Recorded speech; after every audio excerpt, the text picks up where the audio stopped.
Excited na ba kayo sa concert ng SB19 tomorrow? Ako excited na. Kaya i-share ko sa inyo kung ano yung laman ng bag ko for tomorrow's concert.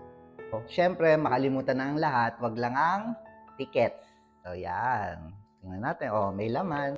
Ito ang pinaka-importante for tomorrow's event. And syempre, kailangan meron tayong wallet.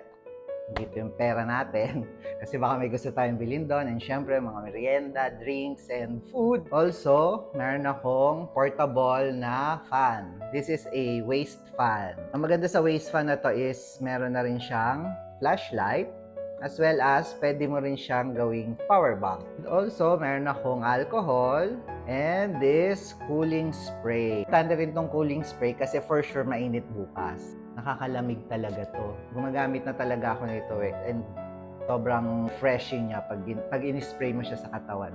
Eyeglasses. Kung yung iba magdadala ng sunglasses, ako eyeglasses. Para sa mga 18 na trentahin at katulad ko na 40hin na, kailangan makita ko ng malinaw yung concert at parang makasabay ako sa lyrics kasi ang hirap na rin mag-memorize ng mga kanta. Meron tayong lip balm kasi tabing dagat yun medyo baka mag-dry yung lips natin. So maganda meron tayong lip balm. And lastly, power bank. Ito, ginagamit ko maliit lang na power bank para madaling dalhin at hindi mabigat sa bag. So basically, yun lang yung mga dadaling ko tomorrow para mag-enjoy sa wakas at simula concert ng SB19. Kita-kits tayo tomorrow!